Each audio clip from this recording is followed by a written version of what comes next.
We are also automatically muting all attendee lines. So our speakers today, just make sure you hit that unmute button before you decide to speak. And we do appreciate our friends from the media. However, this meeting is going to be closed to the press, and we are happy to provide more information if you contact either the Chamber, Beacon, or NFIB. We'll be glad to get that for you. I'll introduce some of our special guests that we have on today.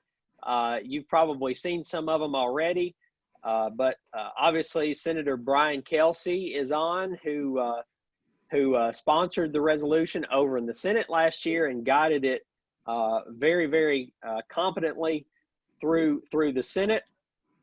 And also Chairman Robin Smith, state representative from the Chattanooga area, who did the same over in the House and really did a great job getting that through the final few weeks of the legislative session in June. So thanks to both of you. Also joining us, President and CEO from the Beacon Center, Justin Owen, is with us, and State Director from NFIB, Jim Brown. So we're looking forward to hearing from all of them and even hearing from some of you today on this meeting.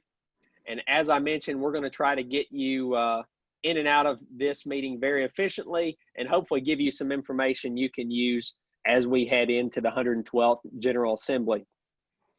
I'm Ryan King with the Tennessee Chamber. I failed to mention that. You'll see me pop in periodically to answer questions or help moderate this meeting. But we really want to give all the attention to our special guest here today. So I'm going to stop there and turn the meeting over to Justin Owen. He's going to give us a little bit of background on the issue. Justin from the Beacon Center. Thanks, Justin. Well, thank you, Ryan, and thank you, everybody, for being on today to discuss this really important topic. One of the biggest questions we get from proponents of right to work is why now? People understand that right to work is important. They understand the value that it provides for workers to be able to choose whether or not to join a union and pay dues, the stability it provides for our employers, and how beneficial it is to our economy. But why put it in the Constitution, and why now? Well, we've seen what's happening across the country when it comes to challenges to right to work. First of all, the U.S. House of Representatives earlier this year passed legislation that would effectively unwind right to work policies in all 28 states that have it. We saw a court case a few years ago in Indiana where an activist judge struck down their right to work law. Fortunately, that was overturned on appeal, but it's still not immune from judicial attack. And then our own neighboring state of Virginia, which has long been a right to work state since 1947, just like Tennessee. No one ever thought that they would discuss repealing right to work there, and they have done so this year. And so while we don't expect our own legislature to make efforts to repeal right to work in the near future, we don't know what this state is going to look like in 10, 20 years down the road. So as we look at those policies that are so important for our economy and for the stability of our business community, the most important thing we can do when it comes to right to work protections is to actually elevate this to a constitutional right. And that's why we've chosen now to do that. It is a long process. Our friend Jim Brown at NFIB is going to talk in a bit about that process and where we are in that. But first, Jim, you want to take it over and talk to our sponsors in the legislature about why they've made this a priority. Sure thing, Justin. And we've got two very, very good friends of the business community. We've got Senator Brian Kelsey from District 31, which is basically Germantown, east of Memphis, and Representative Robin Smith from District 26, which is part of Hamilton County, and she lives in Hickson. And just a little bit more about them before we turn it over to them. They're great leaders in the Tennessee General Assembly. Brian is he's first vice chair of Senate Education. He's second vice chair of the Senate Rules Committee. He serves on the Senate Finance Ways and Means Committee and the State and Local Government Committee. A lot of service there. And Robin Smith, State Representative Robin Smith, she chairs the Insurance Committee, and she's a member of a whole bunch of subcommittees: Life and Health Insurance, Property and Casualty, TennCare, Facilities, Licensure, and Regulations. And those are all subcommittees, and she's also a member of the Calendar and Rules Committee. and the Health Committee. And we got a call last summer from, it's great to be with our friends at the Beacon Center and the Tennessee Chamber, but we got a call last summer from both Justin Owen and from Senator Kelsey saying, we're interested in running this resolution. And our first thought was, wow, why now?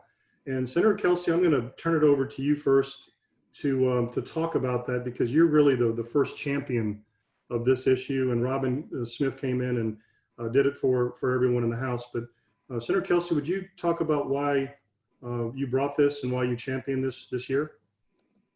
Well, thanks very much, Jim. I appreciate the opportunity to be here with all of you via Zoom. This is a really fun way to get to meet. And, first of all, just going back 2 years ago now to 2018, I represent about 2/3 of my district, city of Memphis, 1/3 is Germantown. And I had a really, really close race. I was able to win by 51% to 49%, thanks to the help of many of you on this call. So thank you so much for that. But also when you go through a difficult campaign like that, it makes you realize and think that, hey, I can't be doing this forever. I've been given a special opportunity and honor by the constituents who sent me to the legislature, but this is now my 16th year, and I won't be doing this forever. And the other life-changing event, which is probably a bigger life-changing event, was that I had my first child last year too, and that starts to make you think about, okay, well, if I've got a limited window of time here in which to work, but we really want to make sure that we're focusing on changes that will be there for the future, including now for the future of my little daughter, then what are the priorities that we should be focusing on? And certainly I give full credit to Justin Owen at the Beacon Center, who has for many years championed that we have to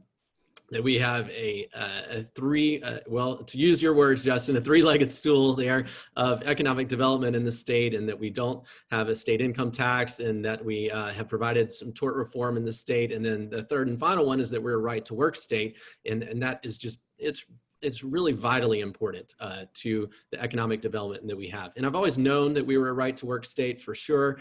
And I guess I could have told you, yeah, that means you don't have to join a union. But I also thought, well, but we have certain union shops and down at the GM plant and a couple of places like that. So what does it really mean? And I will be very forthright and have been about admitting that a lot of my knowledge of the issue has come from my working in the private sector as an attorney with a man named Mark Janis, who was forced to pay union dues in the state of Illinois.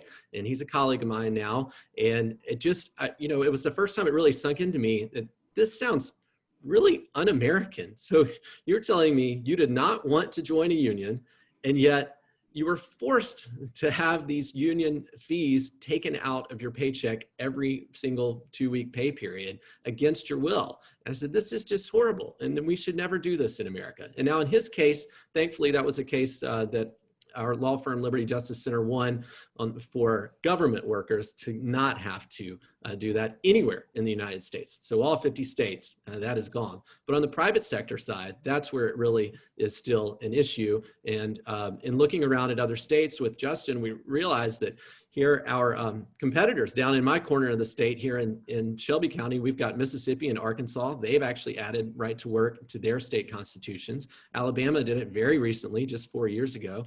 And so it certainly can and has been done by our direct competitors. Why not put such an important right, the right to work, into our state constitution as well? Thank you, Senator Kelsey. And going back since my time being an NFIB, you've run probably 10 major business reform bills, and this is yet another one. Representative Smith, you've been around a long time, but you're a freshman, and you took the bull by the horns and had several bills that were pro-business, and this is probably top of the list. Could you talk about why you decided to champion the SJR 648? Oh, it's an honor to work with you all, and I'm glad that we were able to get that through the very narrow window of time that remained as the session closed with all the COVID drama. But relative to, I look at Brian and hear his story, I've probably got children his age. But when you think about my story, I grew up in a little town called Somerville, Georgia. And my mom worked at the rug mill. My grandfather worked at the cotton mill. My grandmother worked at the hosiery mill. My other grandmother worked at the denim mill. And it was the middle of the 1970s. And They were all forced into horrible wage jobs, and they were looking for something different. And so our family picked up and moved to Hickson, Tennessee when I was halfway through the 7th grade year. And looking back on it, halfway through my 7th grade year, you don't understand the regulatory environment. You don't understand the middle class and the lower middle class pressures of unions. And that was what was holding this small town hostage. And so when we moved to Chattanooga, I ultimately became the first Republican in my entire family. I grew up a conservative Democrat in a conservative Democrat household. And I can remember going all through these things, noticing the difference and just learning. I mean, the first president I was able to vote for was Reagan. And you appreciate the things and the differences in policies and just through personal experience. It was made very real to me. And so very much like my colleague, Senator Kelsey, this is about legacy. I too have no desire to be in this chamber for a long period of time. At 57, I doubt that I'll be here for a very long period of time. But all that to be said, I do have a heart for this. I gave my first talk on the importance of working against unions in 1998 as the local county party chairman.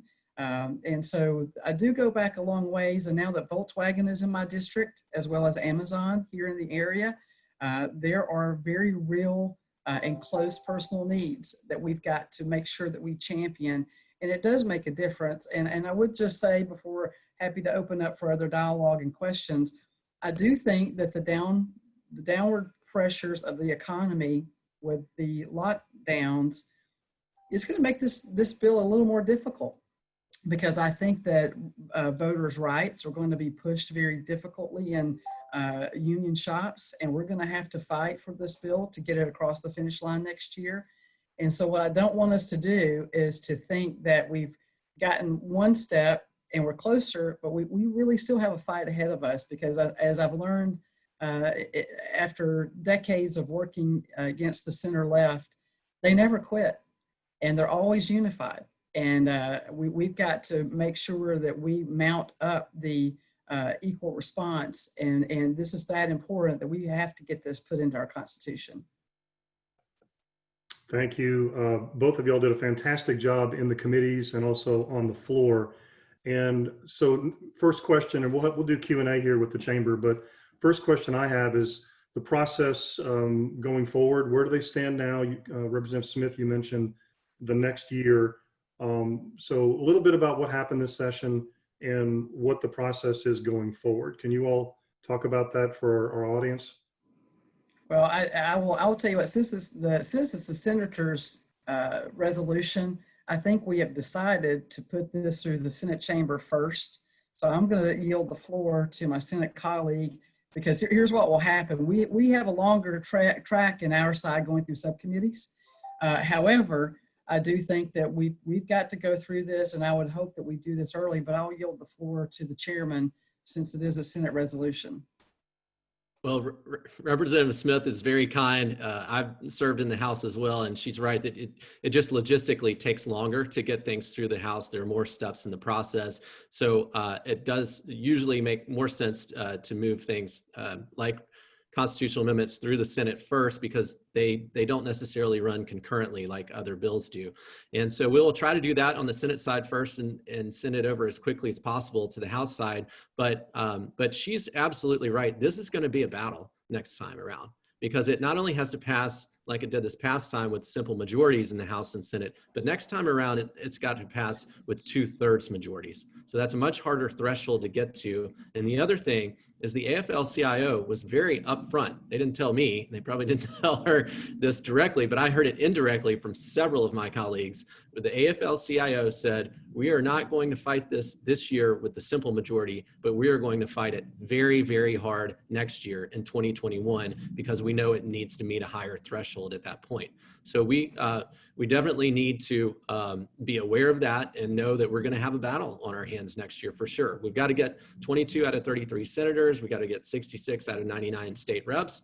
We did meet those thresholds this year. So in many ways, hopefully we can just keep those votes, but it's going to be a lot of pressure against those people. And I mean, the other thing too, going back to why this year and why now is to be quite frank about the partisan politics of it too, is that we got a lot more Republican votes than Democrat votes. In fact, I'm not sure that we got any Democrat votes on the Senate side.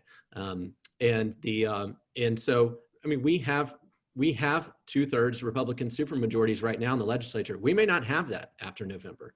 And we certainly may not have that 5, 10, 12 years from now. And so now is the time to move while we have the numbers that are available. So I have no problem calling out names after the fact because it's public record now. But I mean, I will just say, please thank the people that voted yes, because we can only lose 2 of these. Bailey, Bell, Bowling, Briggs, Gresham, Hale, Hensley, Jackson, Johnson, myself, Lundberg, Massey, Nicely, Powers, Reeves, Roberts, Rose, Sutherland, Stevens, Swan, Watson, White, Yeager, and then of course, the Lieutenant Governor McNally, and he co-sponsored the resolution and was a huge help.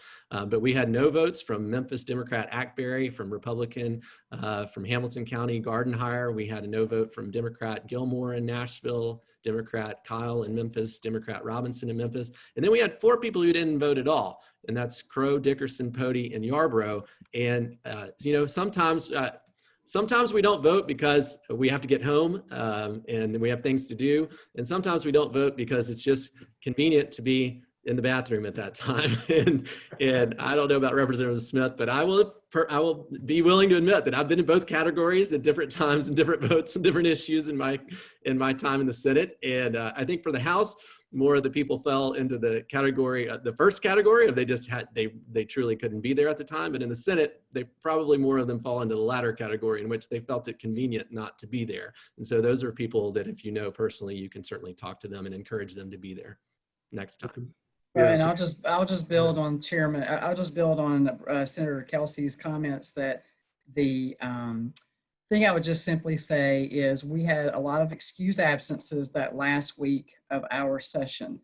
And I think that we were very close on the vote count. And so we can't take that for granted. I do think that we'll come back with a supermajority after November. It's going to be tough, but the one thing that I have learned again in my decades long work is there's a way that the center left always overreaches, and they're demonstrating that vividly right now.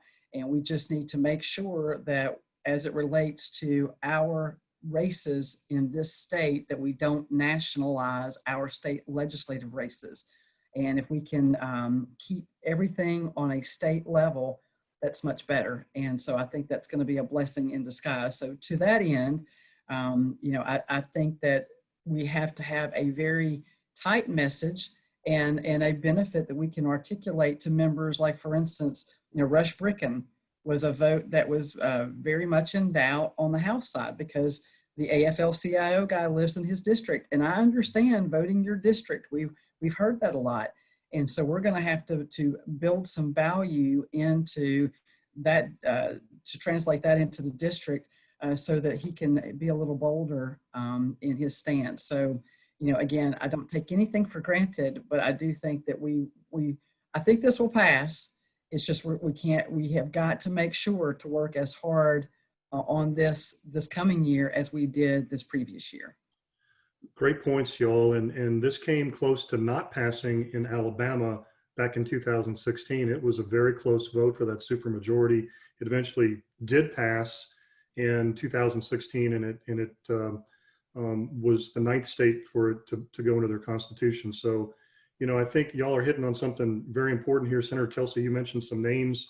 Representative Smith, you mentioned Representative Bricken. We talked to him a lot about this, and it's very important it's one of the main reasons we're on this call.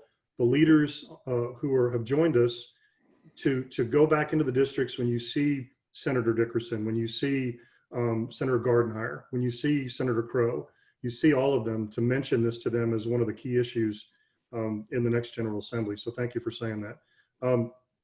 Ryan King, I'm gonna turn it back over to you because you probably have some questions from our folks on the line.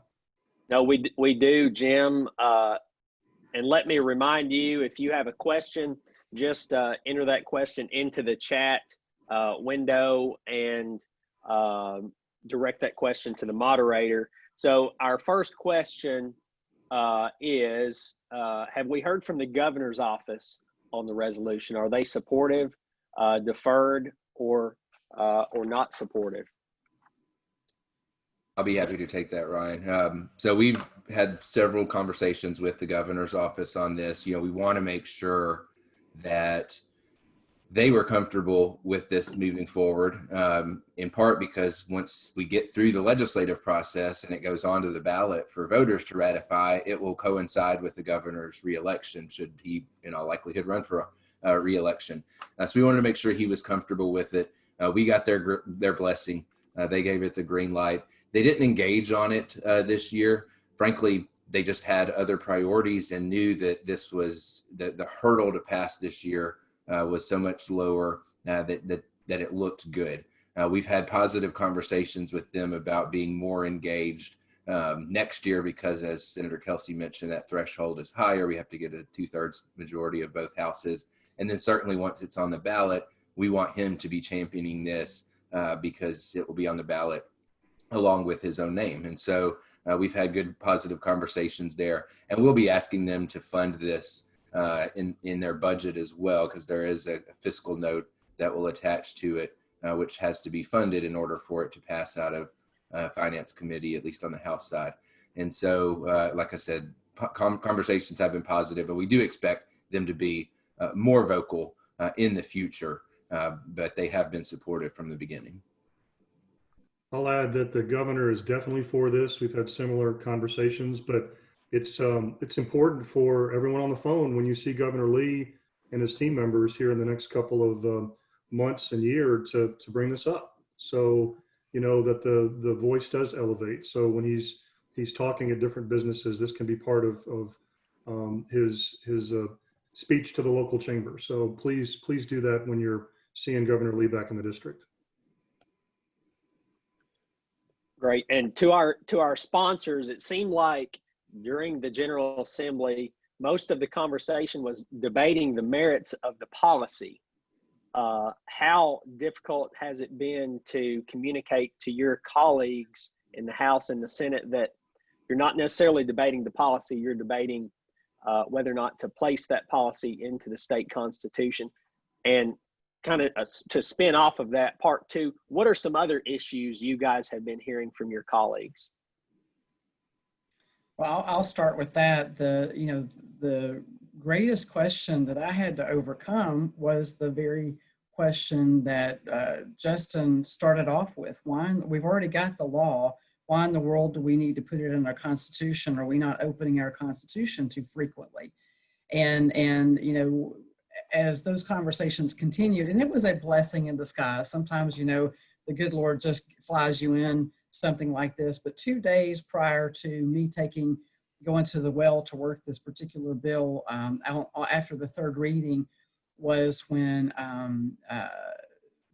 John Ray Clemens had actually filed an amendment to a Republican bill that was just, who knows, what he wanted to do is strip out the entire right to work provision. And so thankfully, I happened to have caught that on the marked calendar and took a snapshot of it. And so that was the perfect example of why we do need to move this into the Constitution.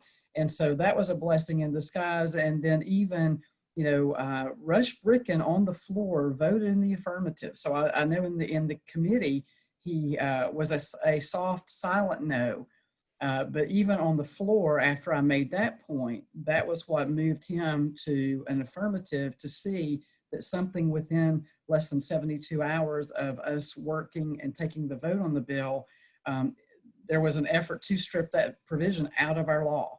And so, and the other issues, I think, are just going to simply be, as we enter into this economic difficult time that was provoked by the lockdowns and the response to the virus, the wage growth is not going to be there. We're going to kind of go back. We're almost putting our economy back into an Obama type window when wages were still an issue. I think that, there are going to be some cuts.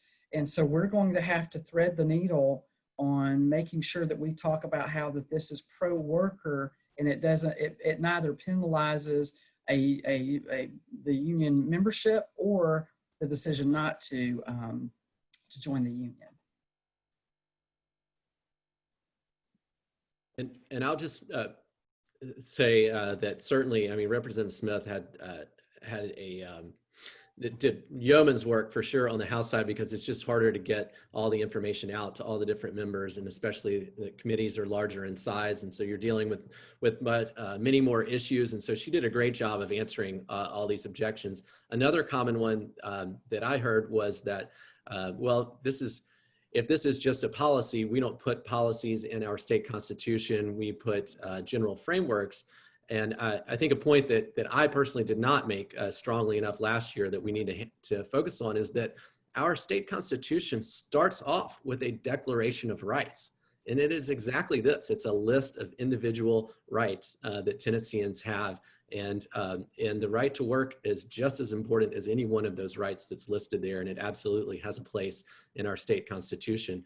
And then another issue that I heard from, I remember having this conversation with Senator Pody, who was one of our Republicans who ended up not voting on one way or the other on the resolution, was that he was concerned about pressure from public sector unions. So your police union and your firemen's union. And I've tried to, it was really difficult to try to drive this point home that this resolution in no way, shape, or form affects policemen or firefighters in any way, shape, or form, neither for good nor for bad, because they are covered, as I said already, under that U.S. Supreme Court decision of Janus versus AFSCME. So all police and firemen have the right to work regardless of what we do with this particular state constitution. So that's not the issue. The only issue is, how does this affect private sector workers? And it gives the right to work in the state constitution for those private sector workers.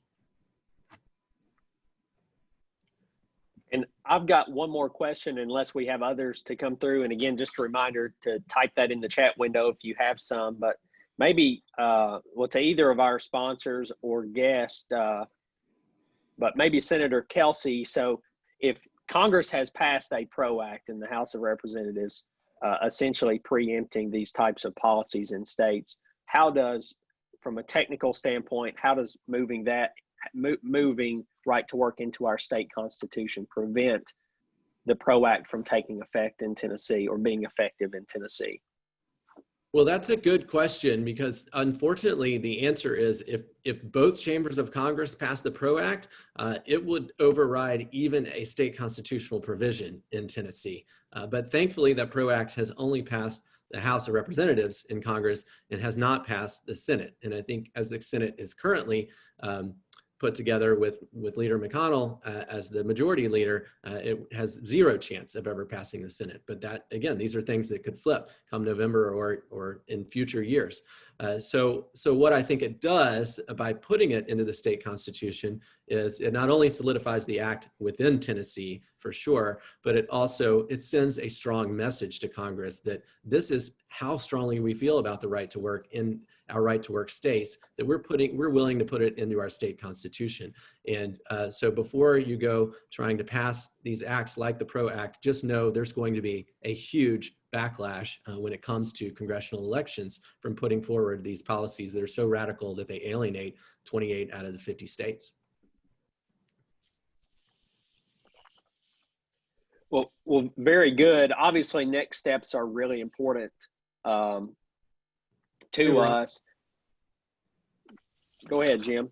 Yeah, I wanted to read into the PRO Act. I mean, if things flip in the Congress this November, in addition to eliminating, and Justin talked about this, but this is important for everyone to know.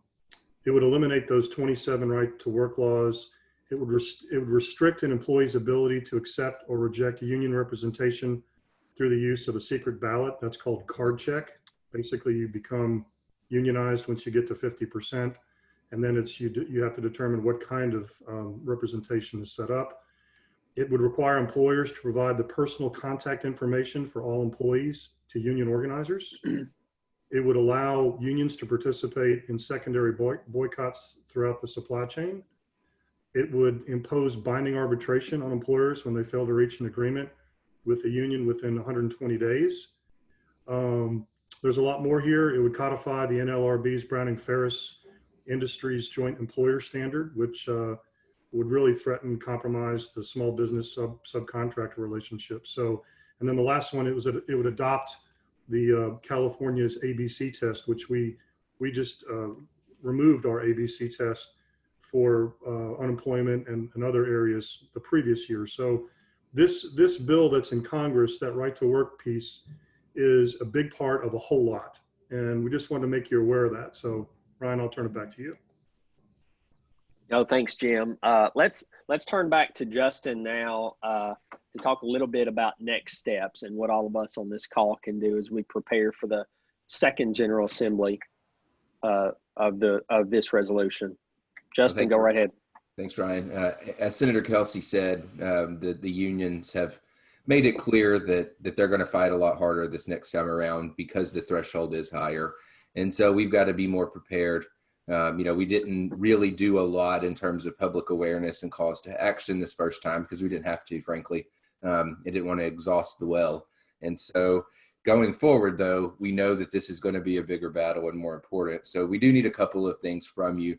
And number one, as has been mentioned, we just need to make sure legislators hear from you. So as you see members out there at events, at town hall forums, things like that, maybe even on Zoom, be sure to bring this up. Let them know that this is important to you, important to your business and your industry, so that they're hearing from multiple people regularly. The more they hear from you about it, the more important they realize it is. And that includes the governor as well. Even though he's supportive, whether a member has voted for this or not, they need to hear from you.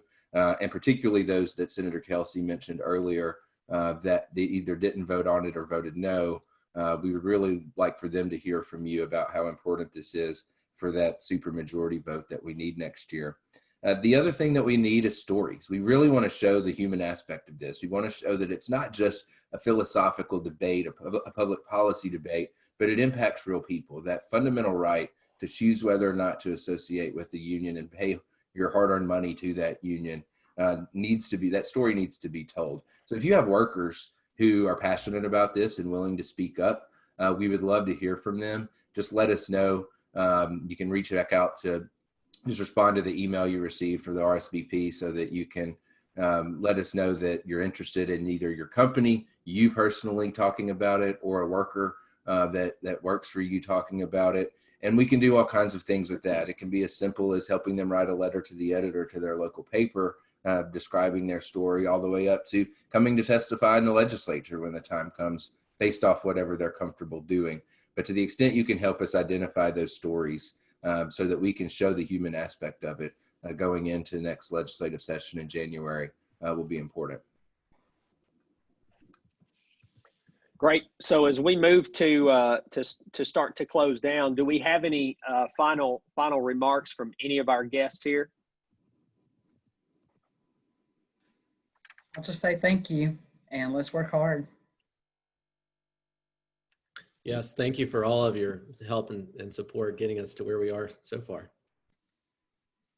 From the business community, your efforts are much appreciated. Thank you. Well, so thanks again to our sponsors, Justin, Jim, for joining us. And we will say, look for more of these as we go into the summer and fall and as we gear up for the General Assembly. So thank you very much for joining. And as always, reach out to Chamber, NFIB, or Beacon with any questions at all. Hope you have a good rest of your Tuesday. Thank you. Thanks, y'all. Y'all.